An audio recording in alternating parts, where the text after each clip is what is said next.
Buenas noches, amados hermanos. Damos gracias a Dios porque hemos vuelto.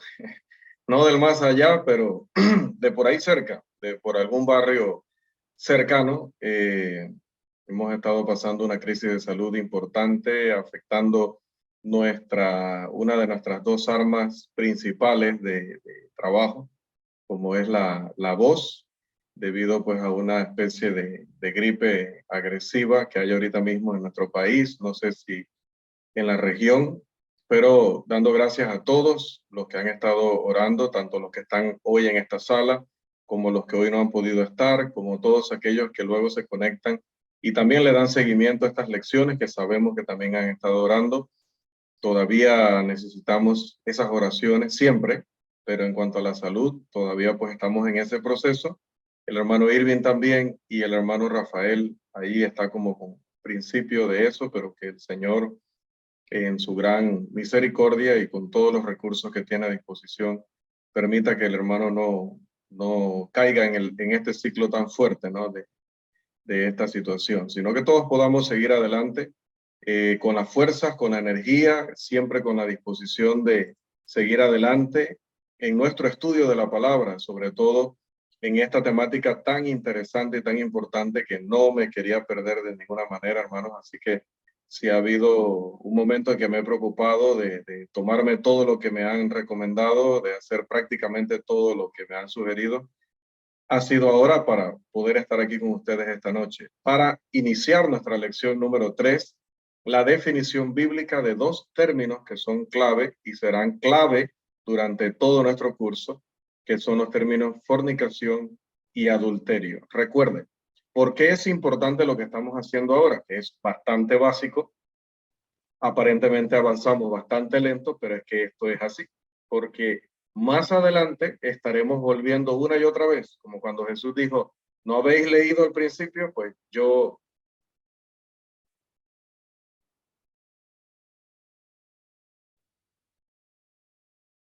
¿Me escuchan?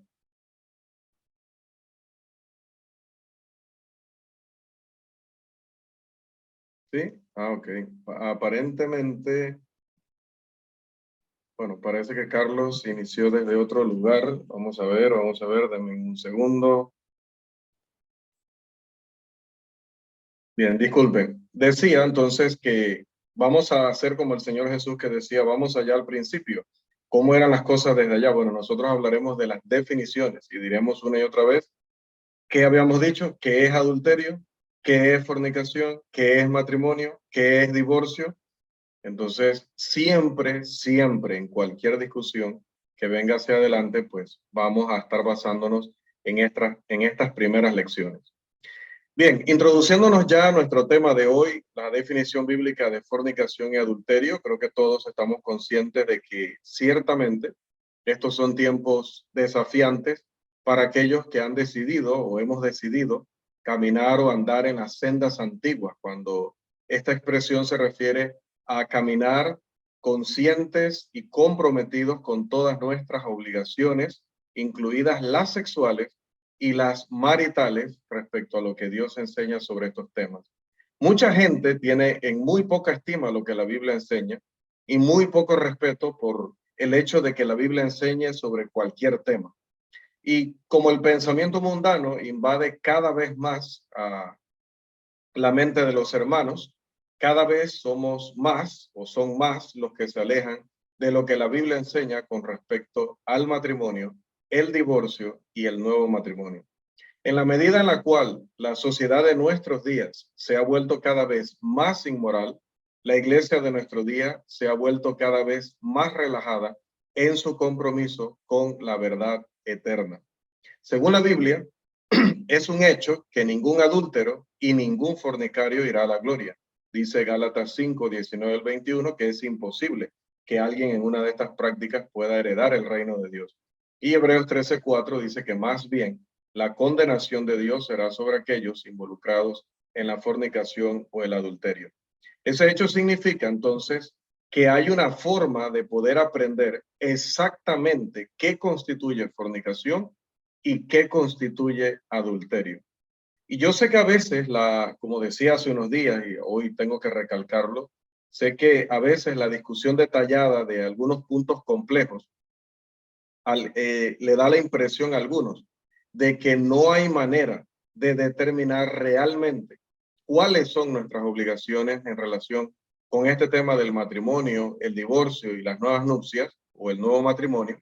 Pero aunque nos dé esa impresión a algunos, eso no es así. No es cierto que es tan complejo que solo algunos especialistas lo pueden entender o que solo algunos con un conocimiento especial o con una trayectoria inmensa en la iglesia lo pueden entender o lo pueden conocer. Eso no es cierto. En realidad, la Biblia en este tema está expresada, está explicada en una forma que todos nosotros podemos entenderla.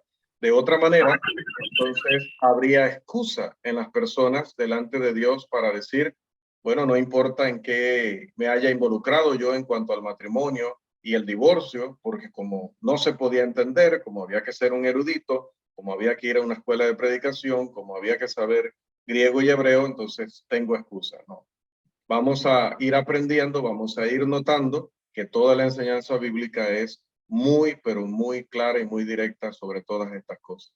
Los casos pueden ser complicados, no lo vamos a negar. Se pueden multiplicar las teorías, eso es así.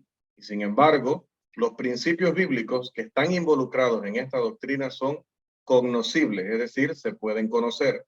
Los límites de las definiciones de los términos claves son localizables. Podemos saber hasta dónde alcanza un término y hasta dónde alcanza el otro.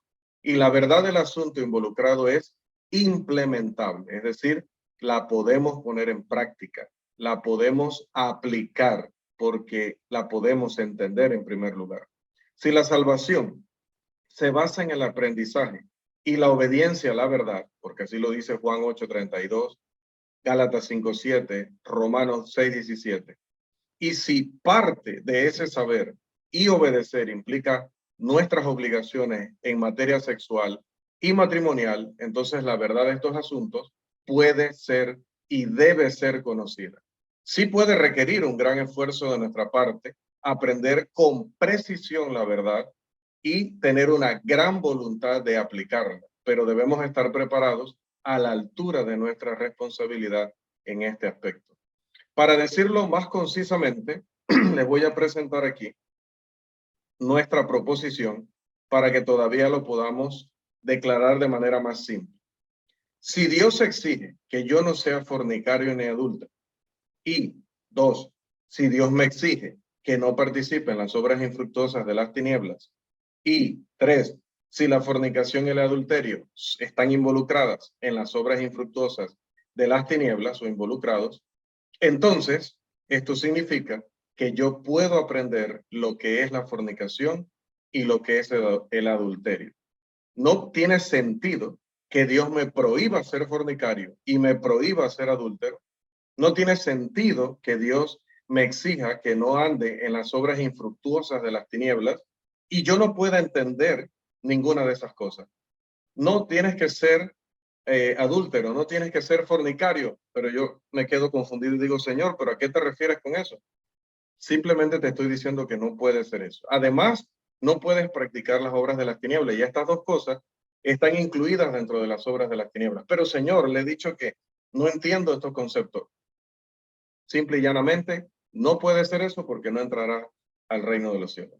Si Él me ha dicho que no puedo hacer ninguna de esas dos cosas, si me ha dicho que eso pertenece a las obras de las tinieblas y me ha dicho que no participe de las obras de las tinieblas, Él mismo me está diciendo, señores, ¿a qué hora hablando de diciendo me iban a avisar que estaba interrumpiendo la visión del hombre que firma mis cheques?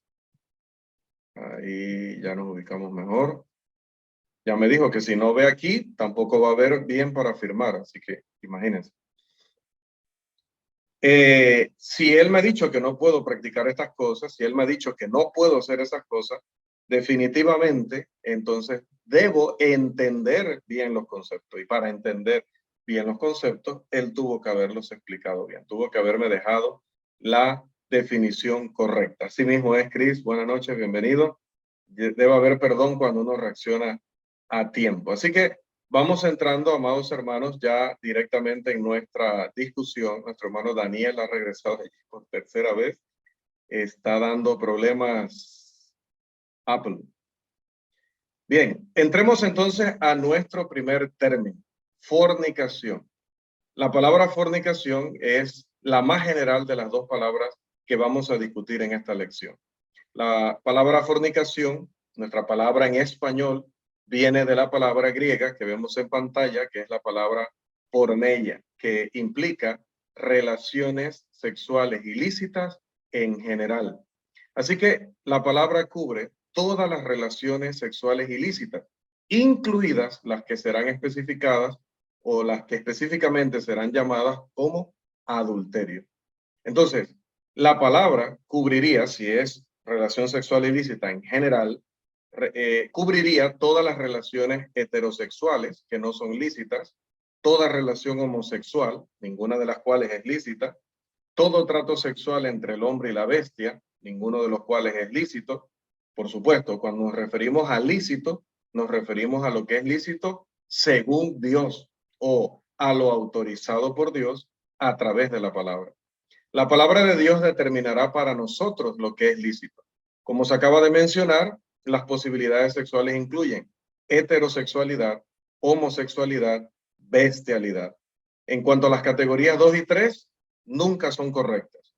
Y en cuanto a la categoría 1, alguna vez es correcta, alguna vez no. No toda actividad heterosexual es aceptable para Dios. La ley positiva de Dios, que es para nosotros en la era cristiana, el Nuevo Testamento, es la que debe decidir para nosotros cuál es la relación heterosexual correcta o aprobada o autorizada por Dios. En este punto quiero que consideremos las descripciones de fornicación que encontramos en la Biblia. Examinemos la forma en la que se ha utilizado este concepto en la ley de Cristo. En primer lugar, dice que la fornicación puede ser cometida por alguien que está realmente casado. Cuando decimos realmente casado es que ha cumplido con Dios, como también ha cumplido con los estatutos terrenales respecto a su matrimonio. Entonces esa persona está realmente casada.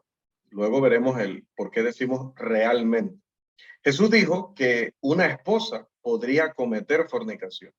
Ella podría ser culpable de mantener o de haber tenido relaciones sexuales ilícitas, es decir, relaciones sexuales con alguien aparte de su marido o de su esposo. Entonces, la palabra cubre relaciones sexuales ilícitas por parte de los casados, como también por parte de los solteros. Fornicación no es un término exclusivo de los solteros. Fornicación también se puede aplicar a los que están realmente casados. 2.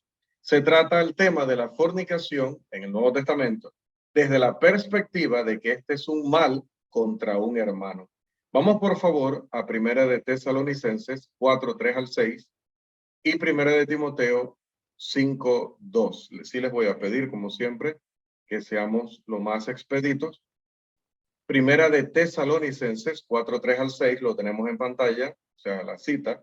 Y Primera de Timoteo, capítulo 5, versículo 2. Por favor, vamos a esos textos. ¿Quién tiene Tesalonicenses?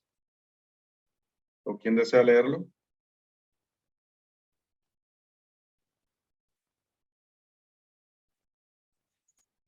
Cero bebidas frías de ahora en adelante durante las exposiciones. A ver, Primera de Tesalonicenses 4, 3 al 6. ¿Quién trajo Biblia y micrófono?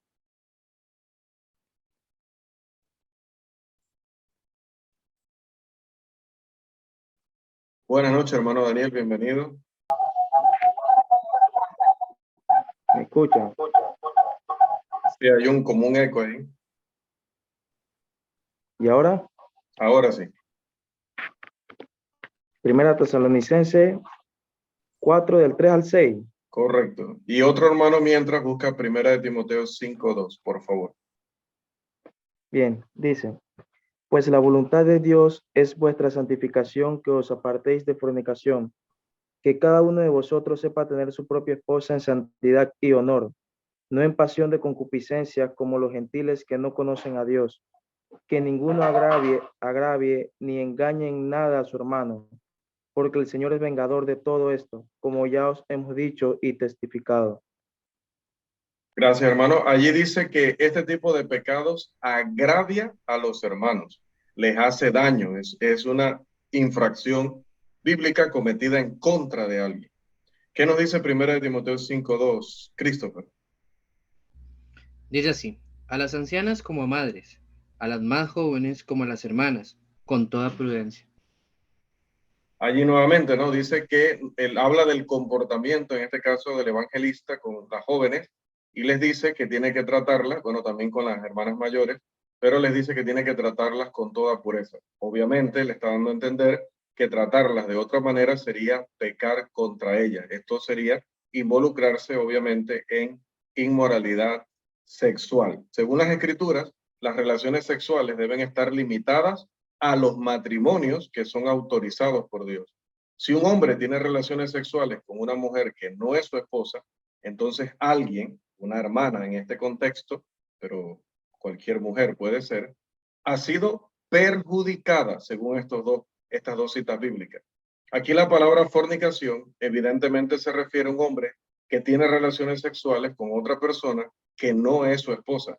Y esta otra persona es agraviada o perjudicada. Nosotros generalmente, por lo menos en Latinoamérica, por lo menos acá en Panamá, ya luego me dirán y ustedes en los otros países, cuando decimos que alguien perjudicó a una joven, nos referimos a que la joven no había conocido varón y esta persona vino y incurriendo en fornicación estuvo con ella, ¿no? Sea violentamente o sea con consentimiento, pero como se dice, ¿no? Le ha robado la inocencia y esto con fornicación, obviamente, ¿no? Entonces, nosotros decimos que la perjudicó. Esa es nuestra manera de verlo. Pero en realidad, según la Biblia, toda hermana con la que nos involucremos, y ya por extensión, toda mujer con la que nos involucremos, o todo hombre con el que se involucre una mujer en fornicación, lo está o la está perjudicando respectivamente. Así lo ve la Biblia. Las relaciones sociales que experimentan los hermanos en Cristo dentro y fuera de la iglesia no deben inducir a ninguno a tener relaciones sexuales con ninguna persona, ni soltera, ni casada, obviamente. 3. La fornicación se describe como una obra de la carne. Aquí no vamos a leer porque conocemos muy bien el texto de Gálatas 5:19. La Biblia deja claro que básicamente solo hay 3 formas en las que alguien puede ser tentado. Básicamente, puede haber también una combinación de ellas. La primera es el deseo de los ojos, la segunda es el deseo de la carne y la tercera es la soberbia o la vanagloria de la vida. Esto basándonos en primera de Juan 2:15 al 17. Podemos ver un caso de ello en Génesis 3:6, podemos ver otro en Mateo capítulo 4, los versículos 1 al 11. Génesis 3:6 con el Adán y Eva y la tentación, y también la tentación de Jesús en el desierto, allá enfrentando a Satanás. La fornicación, obviamente, está dentro de todo esto porque es una forma de satisfacer la carne. 4. La fornicación puede ser cometida por alguien que no está casado con alguien que sí lo está. Y nos basamos en 1 Corintios 5:1. Tampoco lo vamos a leer porque lo conocemos muy bien. Ese texto dice que hay una fornicación tal, en ese caso en la iglesia en Corinto, que un hombre tenía, dice, la mujer de su padre. Un hombre en Corinto vivía con la esposa de su padre. Este hombre era cristiano, la mujer no lo era. Ella estaba casada, pero nada se dice acerca de él, si él estaba casado, por lo que solamente podemos afirmar que no. Pero en lugar de usar la palabra adulterio aquí, Pablo usa el término más general. En este caso usa el término fornicación, que es del todo apropiado porque el adulterio está incluido dentro de todas las relaciones sexuales ilícitas que abarca el término fornicación. Así que ahí tenemos a un muchacho, un señor, que es soltero, pero está teniendo una relación ilícita con una mujer casada. que específicamente es adulterio, pero que Pablo allí le llama fornicación porque está incluyendo el término más general. Aparte de que le está escribiendo a los corintios, tenemos que ubicarnos siempre en el contexto histórico y social de aquellos a quienes escribe y aquel que escribe. Aquí en este caso está escribiendo a la ciudad donde la fornicación era la principal actividad, por decirlo así, la principal actividad de la ciudad, porque era la ciudad que tenía el templo dedicado a ir y fornicar como una manera de adorar. Entonces, está hablando de una ciudad donde ese término era clave y por eso en lugar de adulterio, el apóstol Pablo utiliza, dirigido por el Espíritu Santo, el término más amplio, fornicación. Ahí tenemos un soltero que está con una mujer casada y a eso se le llama fornicación. 5. La fornicación se describe como algo que se opone a la sana doctrina. Aquí vamos a leer Primera de Timoteo, capítulo 1, versículo 10. Primera de Timoteo, capítulo 1, versículo 10. ¿Qué dice este texto, por favor? Con gusto, hermano. Adelante. Versículo 10. Para los inmorales, homosexuales, secuestradores, mentirosos, los que juran en falso, y para cualquier otra cosa que es contraria a la sana doctrina. Amén. Gracias, hermano. Pablo dice aquí que la ley no fue hecha para los hombres justos, sino para los inicuos, para los rebeldes, etc. Entiéndase que dentro de ese contexto, Pablo está diciendo, pues si todos hiciéramos siempre lo correcto, no habría necesidad de una ley. Pero hay una ley porque tendemos a hacerlo incorrecto. Entonces tiene que haber una reglamentación. Tiene que haber bendición para lo bueno y tiene que haber maldición para lo malo. Nosotros mismos lo hacemos necesario. Pero incluso o están incluidos allí los fornicarios. Y todo el mal que se enumera allí dice que se opone a la sana doctrina o al evangelio. La fornicación es un tipo de actividad que es contraria a la palabra de Dios, que contamina la iglesia, como vimos allá. Bueno, no vimos porque no leímos exactamente, pero como sabemos que dice, 1 Corintios 5, 1 en adelante. Aquí la palabra contrario en griego es antikeimai y este término significa ser contrapuesto, ser contrario, ser opuesto. Es algo que le lleva a la contraria, es algo que es enemigo, es algo que busca el propósito contrario del que tiene el evangelio o la sana doctrina de nuestro Señor. 6. La fornicación fue mencionada por algunos judíos en una ocasión como un obstáculo para poder conocer la ascendencia, es decir, quiénes eran los padres, quiénes eran los ancestros, la ascendencia correcta o real de alguien. Ahí cuando digo real, no me refiero a de reyes, sino real de auténtica, genuina. Estos judíos dijeron que su padre fue Abraham, y nos estamos refiriendo a Juan capítulo 8. Jesús dijo que si Abraham realmente fuera el padre de ellos harían las obras de Abraham. Entonces, cuando él les dice, si Abraham fuera vuestro padre, entonces ellos contestaron, nosotros no somos nacidos de fornicación. Un padre tenemos que es Dios. Está claro que en algunos casos la fornicación podía hacer que fuera difícil, incluso imposible, que alguien supiera quién era su verdadero padre. Así que hasta ese punto afectaba el tema de la fornicación. No era como en nuestros días, no era tan sencillo como hoy, que incluso con la bendición de los padres o con la tolerancia de los padres, pues la gente se involucra en este tipo de relaciones llamadas unión libre, etc. Séptimo, perdón.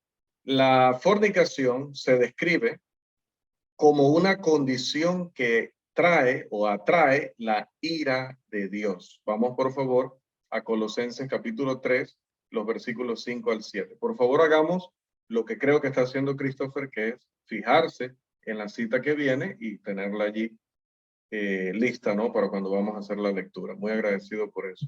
Colosenses capítulo 3, 5 al 7, y ya un hermano por allí va teniendo Efesios 5, 3, por favor. ¿Quién nos lee Colosenses? Amén, varón. Adelante. Colosenses 3, del 6 al 7. El 5 al 7. 5 al 7. Correcto. Adelante. Haced morir, pues, lo terrenal en vosotros, fornicación, impureza, pasiones deshonestas, desordenadas, malos deseos y avaricias que idolatría.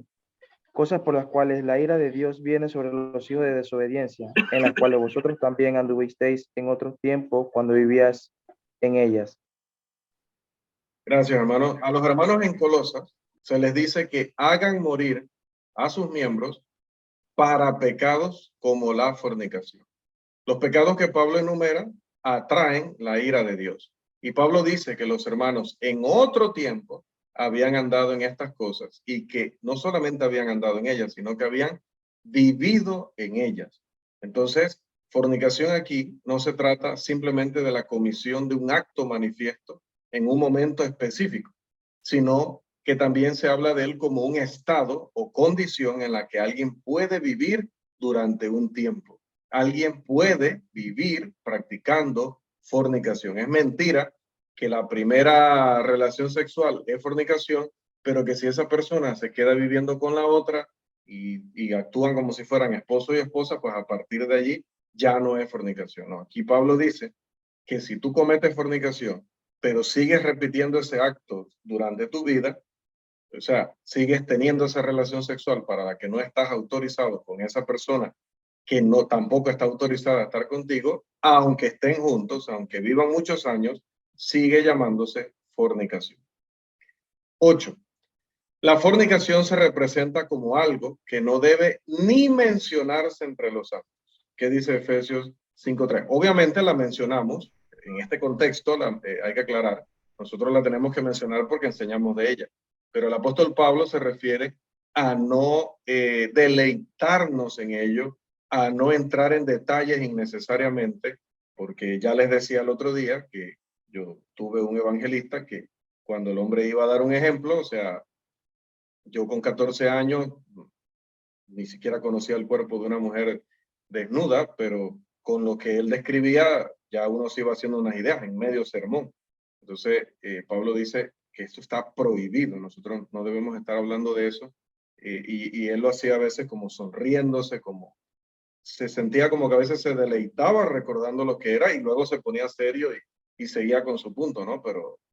Pero claro, si tú estás hablando con tu esposa, habla de su ex y se tira una risita, tú te preocupas, ¿no? Suena como que lo extraña. Bueno, así mismo acá, a veces la risita, no puedo acusar al hermano, de hecho, pues ya no vive, pero contaba de una forma que Pablo dice, eso está prohibido. ¿Qué dice Efesios 5:3? Disculpa, Christopher. Pero que la inmoralidad y toda impureza o avaricia ni siquiera se menciona entre vosotros, como corresponde a los santos. Ni siquiera se mencione entre vosotros como corresponde a santo. Es algo, la fornicación es algo que sea apropiado para que nadie se involucre en ella. Y ciertamente es un tipo de cosa completamente inapropiada para los que han sido apartados del mundo y pertenecen ahora al pueblo de Dios. Ni siquiera se ponga a hablar de ello con detalle y como deleitándose en eso. 9. La fornicación se describe, vamos a pasar acá, ahí está. La fornicación se describe como algo que puede impedir que alguien tenga herencia alguna en el reino de Cristo y de Dios. El mismo texto de Efesios 5:3. Pablo también presenta este punto en Gálatas 5:19 al 21, cuando discute el punto de las obras de la carne. Cualquiera que practique las obras de la carne no puede heredar el reino de Dios. Okay. Allí Efesios 5:3 nos habla en algunas versiones de inmoralidad, pero el término fornicación es el apropiado porque el término original elegido por el Espíritu Santo es el que venimos analizando, ¿no? El término porneia, que describe una práctica, describe un acto o una práctica, porque puede vivir en ella, como puede ser un solo acto o actos aislados, pero de cualquiera de esas formas que ya las hemos analizado, eso va a impedir que la persona sea considerado un santo. Y el que no sea santo, definitivamente que no va a heredar el reino de Dios, que no se vista porque no va, dice la Escritura, ¿no? Entonces, pasamos a la número 10. La fornicación es vista como algo que deshonra el matrimonio, algo que mancilla el hecho conyugal. y tenemos Hebreos 13:4, tampoco vamos a ir allá, porque este texto lo conocemos muy bien, ¿no? Honrosos sean todos el matrimonio y el lecho sin mancilla. Ambas cosas, la fornicación y el adulterio, son actividades que muestran desprecio por el matrimonio. Y el matrimonio debe considerarse algo honroso, debe dársele honra. La fornicación y el adulterio son lo contrario, son actividades que lo deshonran. Y Dios, dice ese texto, juzgará a los fornicarios y a los adúlteros. Mencionando esto, estamos preparados entonces para hacer el mismo análisis, pero ahora con nuestro segundo término, que es el término adulterio. Vamos allá. En este punto, quiero que examinemos el concepto tal como este se describe en la Biblia, porque si nos vamos a las leyes, pues darán otra definición. Si nos vamos a lo que hemos escuchado siempre, o sea, me refiero a en la calle, Dios guarde, en el púlpito, ¿no?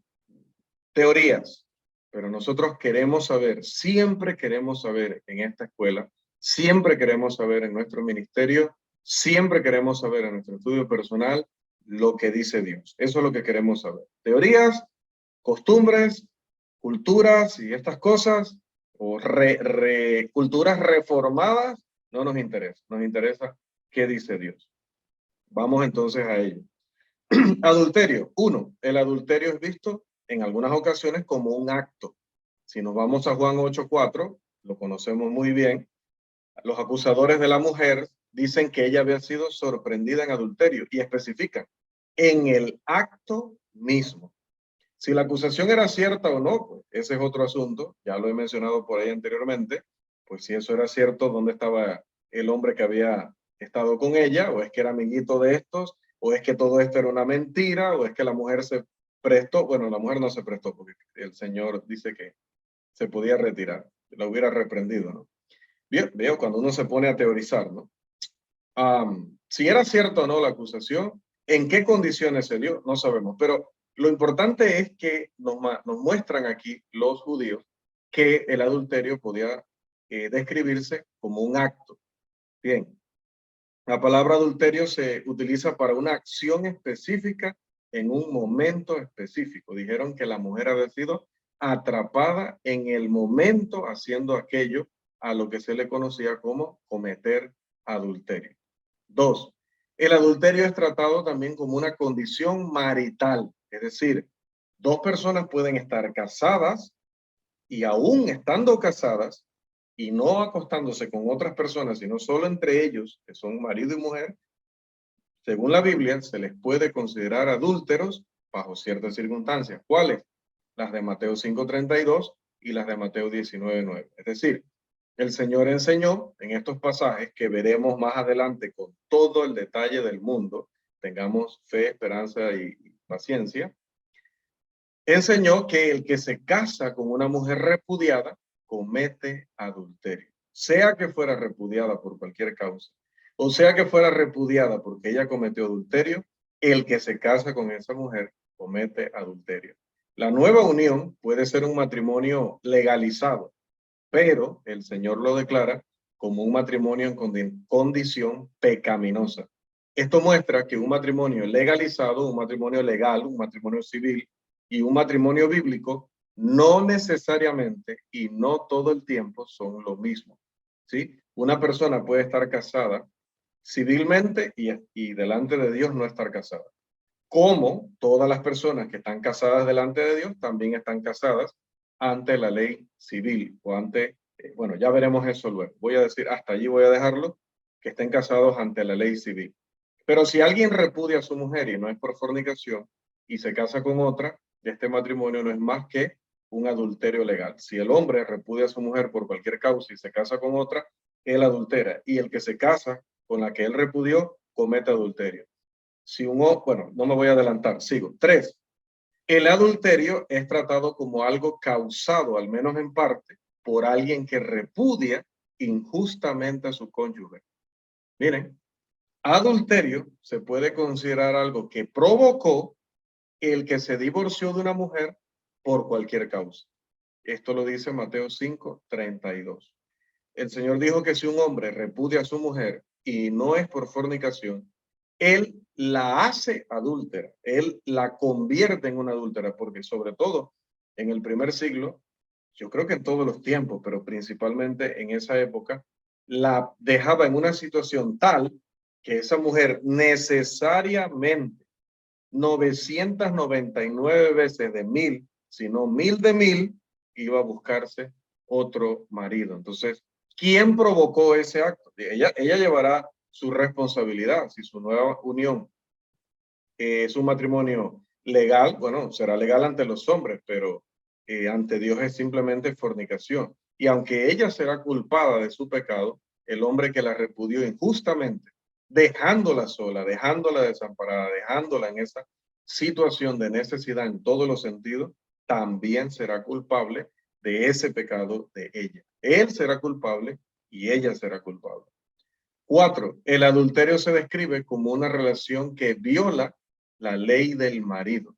Romanos 7, 1 al 6. Y aunque lo conocemos muy bien, por favor vamos a repasar ese pasaje. Romanos capítulo 7. Podemos leer del 1 al 4, por favor. Romanos 7, 1 al 4. Amén. Adelante. ¿Acaso ignoráis, hermanos, pues hablo con los que conocen la ley, que la ley se enseñorea del hombre entre tanto que éste vive? Porque la mujer casada está sujeta por la ley al marido mientras éste vive, pero si el marido muere, ella queda libre de la ley del marido.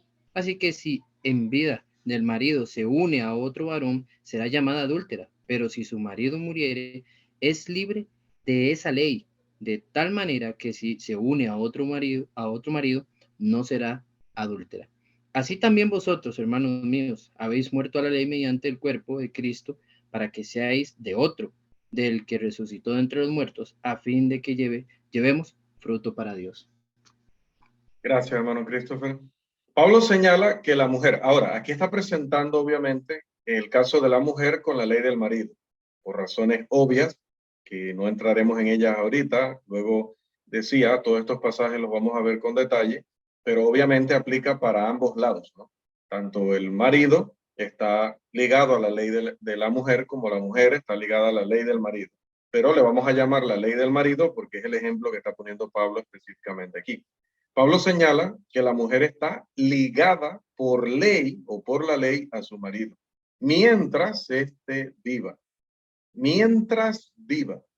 Y que si mientras su marido vive, ella se une a otro hombre, será llamada o será considerada adúltera. Podríamos señalar de pasada aquí, de pasada, porque eso lo veremos con detalle, que la ley del marido, al igual que la ley moral, son parte de la ley de Cristo. Es en la ley de Cristo, Pablo, que escribe mandamientos del Señor, como dirá ya en 1 Corintios 14:37, Pablo, que escribe por inspiración, como dirá ya en 1 Corintios capítulo 2, 1 al 11, dice que esta mujer será llamada adúltera. Lo dice en la ley de Cristo. Por lo tanto, la ley del marido está incluida dentro de la ley de Cristo como la ley moral de la era mosaica, como la ley moral de la era patriarcal, estaba incluida dentro de la ley de Cristo porque es la misma en las tres dispensaciones, porque Dios es la fuente de lo correcto, de lo bueno, de lo moral, de lo ético. Así que todo sistema de ley que Dios, con el que Dios o a través del cual Dios trate con el hombre, va a llevar principios morales eternos que siempre van a ser válidos. Entonces, esta ley del marido sí es parte de la ley de Cristo. Pero ya digo, veremos eso con detalle más adelante. 5. Pasamos acá. La ley del marido, el adulterio se considera un pecado contra el cónyuge. Marcos capítulo 10, versículo 11. Vamos allá, por favor. Marcos capítulo 10, versículo 11. Y alguien por ahí ya se va buscando Mateo 5, 28. Pasajes de Christopher, pasajes. Por favor, alguien con Marcos 10, 11 y alguien por allí va buscando ya Mateo 5, 28. ¿Quién nos lee Marcos 10, 11, por favor? Expeditos. Que no tenga iPhone, porque iPhone se cae mucho. Listo, hermano. Adelante. Y les dijo, cualquiera que repudie a su mujer y se casa con otra, comete adulterio contra ella. Leo el Excelente 2. la traducción de la Reina Valera. Comete adulterio contra ella. La palabra contra es la preposición griega epi o epi, que tiene el significado raíz de sobre. Dana y Manti dicen que en contra es el significado remoto de la preposición y es el significado en Marcos 10:11, según los traductores de la Reina Valera del 60 y también en este caso de la Biblia de las Américas. Dice que el adulterio es un pecado contra nuestro cónyuge.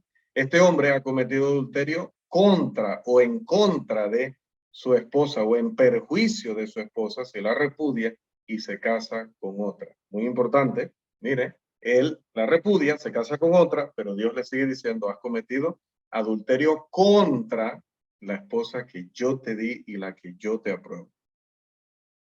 Seguimos. Número 6. El adulterio es considerado como un plan o deseo. Mateo 5:28. Por favor. Amén. Dice, pero yo os digo que cualquiera que mira a una mujer para codiciarla, ya adulteró con ella en su corazón. Jesús dijo que si un hombre mira a una mujer para codiciarla o con ojos de deseo, obviamente deseo sexual, ya ha cometido adulterio internamente o en el corazón. Él ya tiene en mente el plan de desearla. Entonces la mira para codiciarla, para deleitarse en los detalles que va a analizar con esa mirada, lo que va a recorrer con esa mirada. La mirada fluye desde el plan o propósito que hay en su corazón. El plan o propósito equivale a cometer adulterio en su corazón. Alfred Marshall, en su interlineal griego-inglés, tradujo Mateo 5:28 de esta manera. Yo traduje ahora lo que él tradujo del griego al inglés y yo le traduje del inglés al español para traérselo aquí a ustedes. Pero yo les digo que todo el que ve a una mujer con el propósito de desearla, ya cometió adulterio con ella en su corazón. Las palabras con el propósito de provienen de la preposición griega pros y la palabra desearla viene del infinitivo episiumeo. Dana y Mante indican que pros se usa con el infinitivo para expresar objetivo. La mira con ese objetivo. No está diciendo que usted no puede mirar, está diciendo que usted no debe mirar con ese objetivo. Pongamos entonces el enfoque, después de visto los dos términos, pongamos el enfoque en el concepto adulterio. Ahora que hemos examinado algunas descripciones de fornicación y adulterio, vamos a pasarlo aquí. Quiero que nos concentremos, vamos a prestar muchísima atención al concepto adulterio, porque la mayoría de las discusiones, la mayoría de la controversia, la mayor parte de la controversia, la gran razón por la cual la iglesia se ha dividido, por la cual incluso dentro de los que aún queremos andar entre las sendas o por las sendas antiguas, todavía hay confusión, todavía hay lagunas, todavía hay falta de mayor explicación o mejor explicación, es basándose precisamente en este término, adulterio. Es cierto que la fornicación es más fácil de entender porque cubre todo tipo de inmoralidades sexuales o de actos sexuales ilícitos. Entonces, todos los casos sexuales ilícitos, ilegales, entran en ese título, incluyendo lo que constituya adulterio. Pero ahora la parte más difícil es llegar a entender esa parte de la fornicación que se llama adulterio. Aquí es donde ruge la controversia. Y justo cuando ya el reloj se me está poniendo en amarillo, ya casi llegando a naranja. Antes de entrar en más detalles sobre lo que es adulterio, debo señalar que la definición debe ser decidida por la ley positiva de Dios. En una conferencia en San Antonio, Texas, nuestro hermano Mac Diver, el hijo de él, afamado con toda razón y mérito, nuestro hermano ya afinado, Roy Diver, él discutía un tema llamado ¿por qué necesitamos revelación especial en la ética? Y una de las cosas que dijo fue que necesitamos una revelación especial porque la ley positiva puede regular la moral cambiando las definiciones de los términos clave. Oído. La ley positiva, cuando hablamos de la ley positiva de Dios, estamos hablando de la ley que enseña, que afirma explícitamente o implícitamente o a través de ejemplos de acción lo que nosotros debemos hacer. Y que por ende, lo que no ha revelado de esa manera pueden ser cosas que somos libres de hacer o son cosas que están prohibidas de hacer por la manera específica en la que se ha enseñado algo. Eso va a depender del contexto, obviamente. En algunas cosas habrá libertad y en otras cosas no la habrá, porque, por ejemplo, cuando nos ordena cantar, no nos da libertad de hacer otra cosa que no sea cantar. Pero cuando nos dice ir, nos está dando libertad de los medios, a través de diferentes medios de transporte, para llegar a hacer la labor que Él nos ha ordenado. El concepto básico de adulterio es el de tener relaciones sexuales con la pareja de otra persona. Para el término moigía, el lexicógrafo Taller nos da la definición de adulterio. Y para el término moigío nos dice qué significa tener relaciones sexuales con la esposa de otro, cometer adulterio con. Ahora, la definición del Nuevo Testamento de esposa bajo la ley operativa de Cristo, la que está vigente, con eso nos referimos a ley operativa. Con ley positiva nos referimos a la ley que nos enseña por medio de declaración directa, de implicación o de ejemplo de acción. Es decir, que nos dice directamente qué debemos hacer o lo implica a través de lo que dice o nos da un ejemplo que a través de eso sabemos qué debemos hacer y cómo lo debemos hacer. Cuando decimos ley operativa nos referimos a la ley en vigencia, porque la ley de Dios en el Antiguo Testamento y la ley de Dios en la era patriarcal también era de Dios, pero no están operativas en la era del Evangelio. Entonces, repito, la definición del Nuevo Testamento de esposa bajo la ley operativa de Cristo no es la misma definición de esposa que había bajo la ley operativa de Moisés. Ha oído y mucha atención. La ley positiva de Cristo ha cambiado la definición en cierto aspecto. Si usted compara Deuteronomio 24, 1 al 4 con Mateo 19, 9, se dará cuenta que lo que acabamos de afirmar es una realidad. La mujer divorciada, bajo la ley de Deuteronomio 24, 1 al 4, como ya lo hemos visto, ya no era la esposa real del hombre que se divorció de ella, del hombre que le dio carta de repudio. Ella podía convertirse en la esposa real de otro hombre ante los ojos de Dios. La mujer divorciada, bajo la ley de Cristo, bajo la ley operativa de Cristo, Mateo 19, 9, en un divorcio que no se dio por fornicación de parte del cónyuge de ella, ella sigue siendo la esposa real del hombre que se divorció legalmente de ella.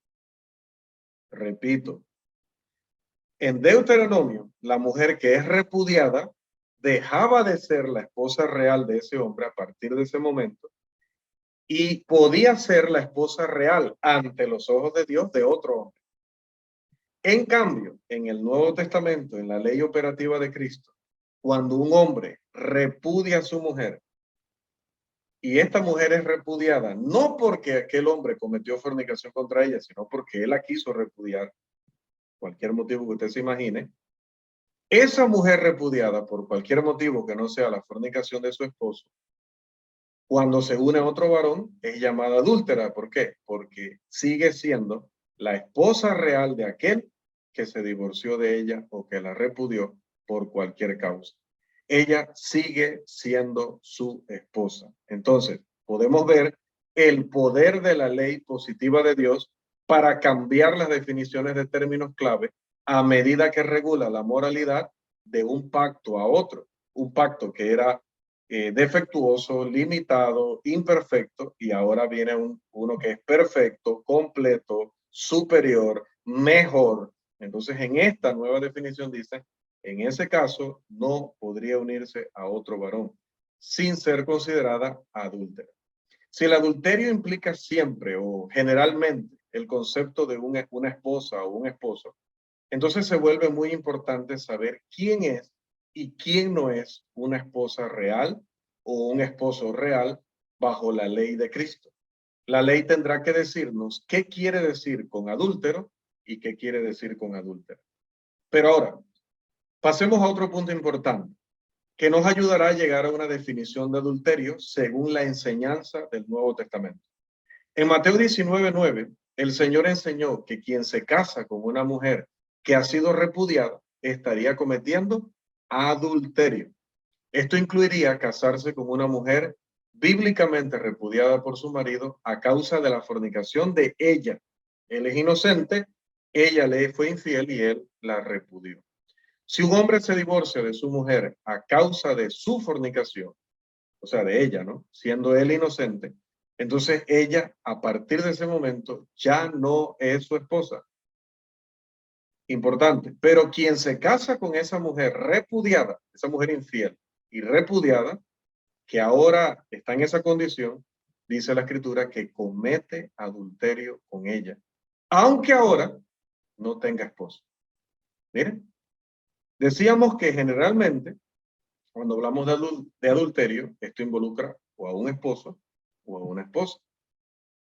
Pero puede haber un adulterio con dos personas que no tengan otros esposos reales. O sea, el que se casa con esta repudiada puede ser un soltero. Y ella ya es soltera desde el momento en que el otro la repudió por su infidelidad. Mire, ella no está casada y este otro no está casado, pero si ellos dos se casan, ella repudiada y él, aunque sea soltero, cometen adulterio. Ella ha tenido marido, pero no tiene uno en el momento en que ella se involucra con este nuevo hombre.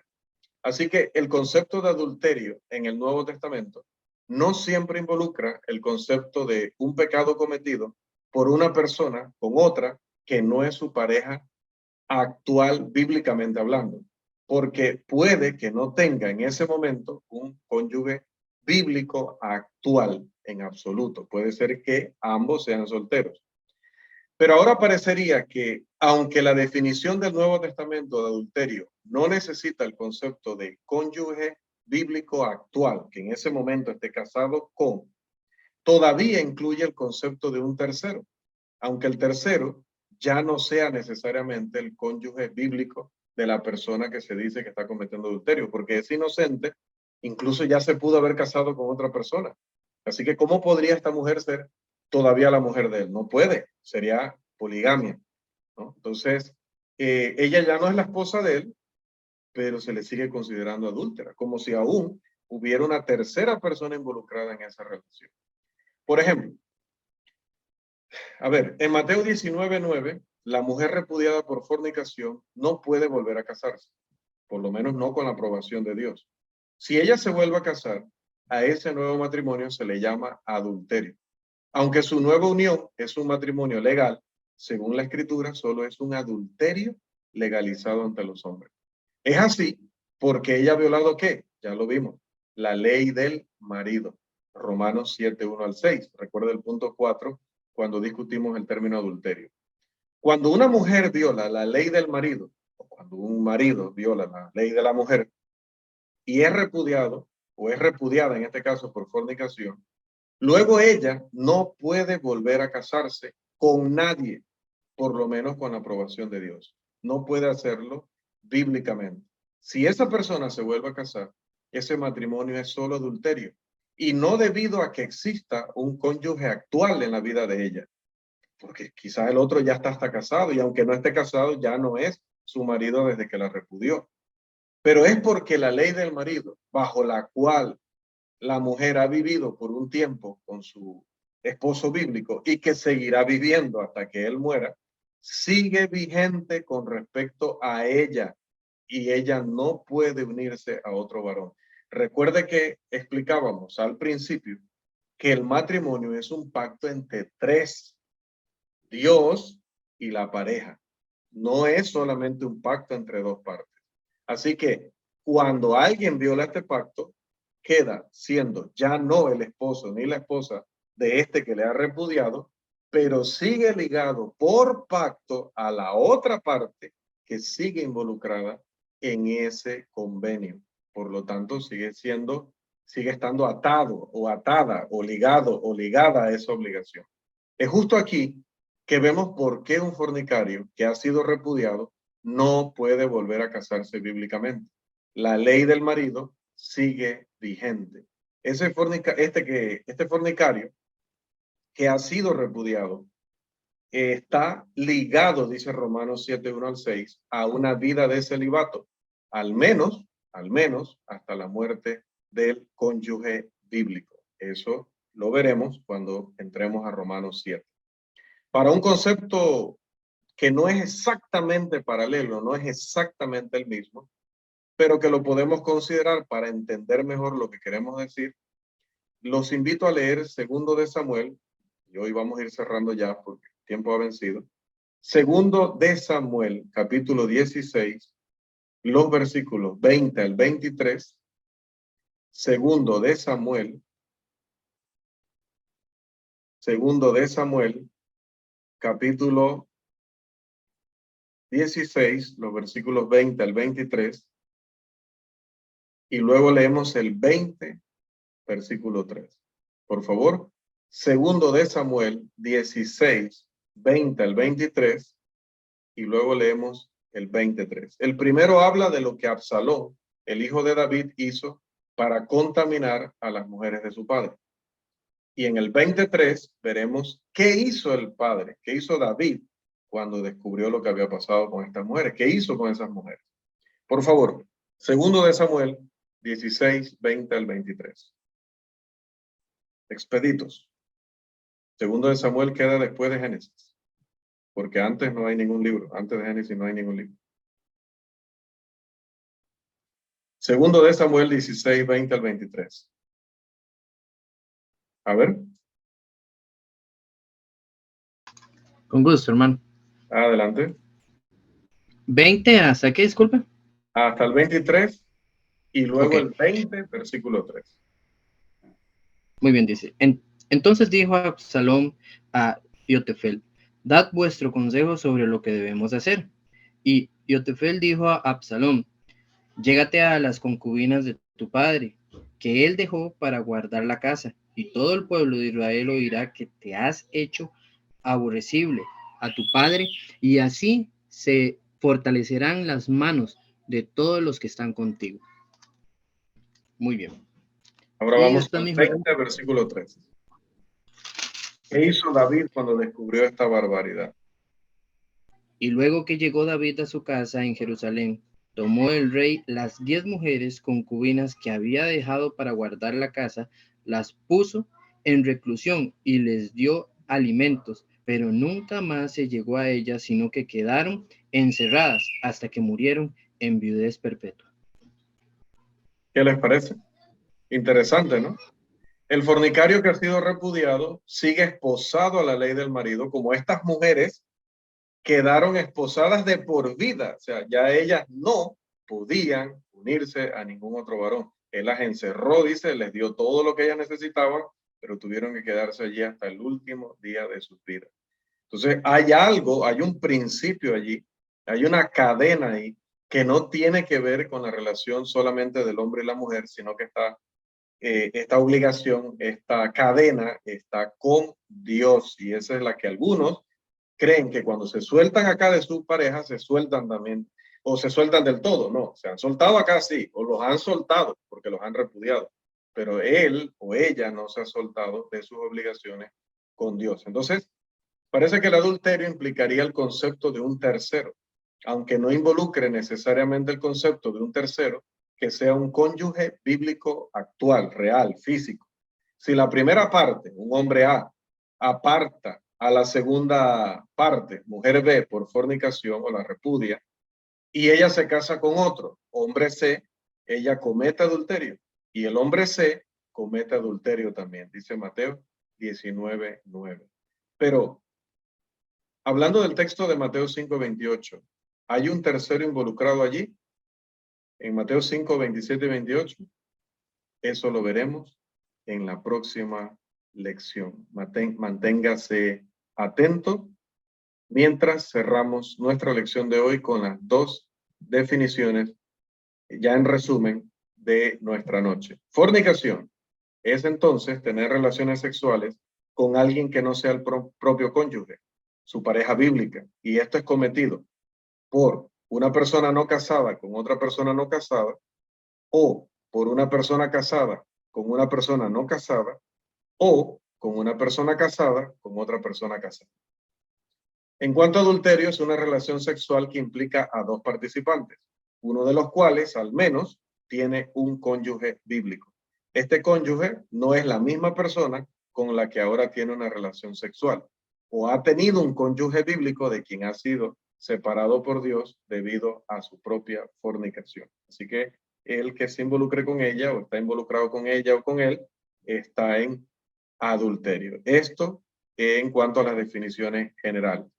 Pero el tema de Mateo 5:28, pues 27 y 28 lo estaremos viendo la próxima semana.